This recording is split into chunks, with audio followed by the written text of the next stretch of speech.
The moving truck, a hulking silhouette against the dying light, rumbled to a stop. It parked across the street, directly opposite Sarah's living room window. The house had remained shrouded in unsettling stillness, a silent sentinel guarding secrets unknown. Sarah peered through the blinds, her curiosity battling with unease. Nightfall. The moving truck's depths disgorged an unsettling collection of furniture. Shadowy figures flitted in and out of the harsh light, their forms indiscernible.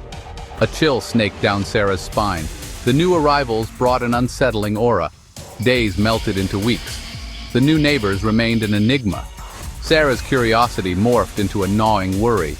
What lurked behind their veiled windows and locked doors? One moonless night, a blood-curdling scream ripped through the silence. Sarah, jolted awake, rushed to her window. A window in the dark house blazed with light. A fleeting glimpse of a struggle. Then darkness. An icy dread gripped Sarah's heart. This was something far more sinister. Mark and Emily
John had always been fascinated by the occult.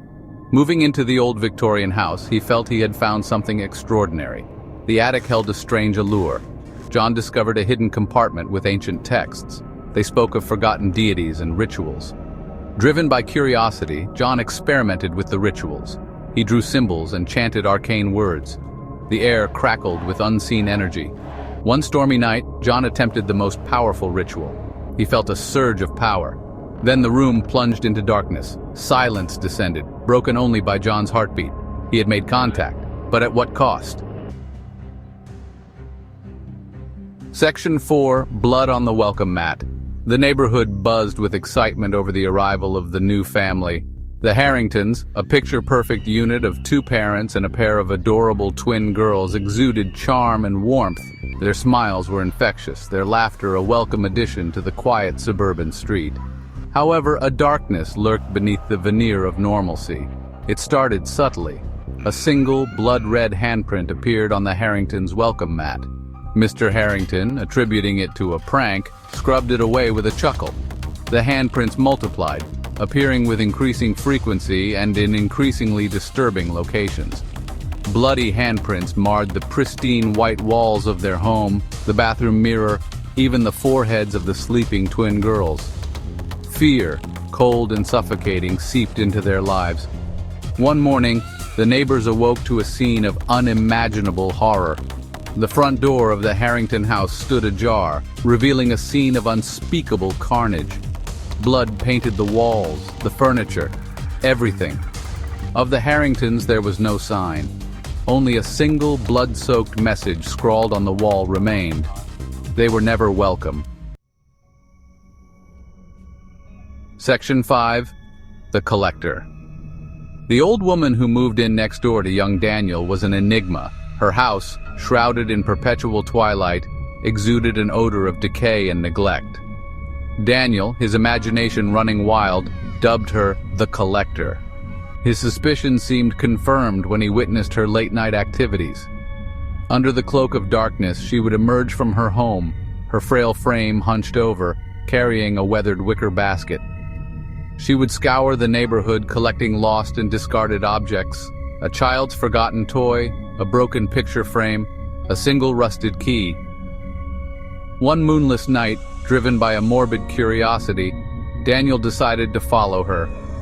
He watched from the shadows as she entered the local cemetery, her basket laden with her strange bounty. She approached a newly dug grave, her shadow stretching long and skeletal in the pale moonlight. Daniel held his breath, his heart pounding in his chest. What was she doing? As she bent over the grave, the contents of her basket spilled out, illuminated by a stray moonbeam. Daniel gasped. It wasn't toys or trinkets she collected. It was bones, human bones. And at that moment, she turned, her eyes, two black pits in the darkness meeting his. Daniel knew with chilling certainty that he was next. Section 6. Welcome Gifts. The quaint suburban street welcomed its newest residents with open arms. The elderly couple, the Bakers, seemed harmless enough. Their kind eyes and gentle smiles disarmed even the most suspicious of neighbors. Soon, homemade pies and freshly baked cookies began appearing on doorsteps, accompanied by handwritten notes from the Bakers. The gifts, while appreciated, carried a strange undercurrent. They were always accompanied by a request, a lock of hair, a baby tooth, a fingernail clipping. The Bakers, in their notes, assured their neighbors that these seemingly odd requests were simply for sentimental keepsakes, harmless mementos of their new community. Unease rippled through the neighborhood.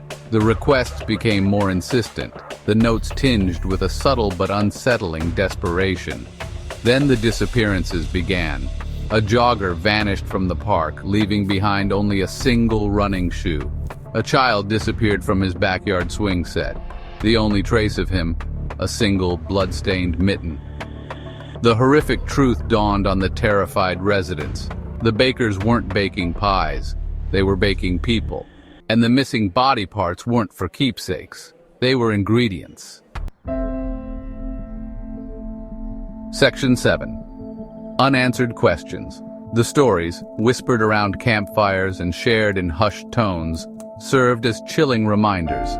Evil lurks in the shadows, often disguised in the most mundane of forms. The new neighbors, the friendly faces across the street, could harbor unimaginable darkness behind their smiles. The questions linger, unanswered and unsettling. What secrets hide behind the drawn curtains of that old house at the end of the block?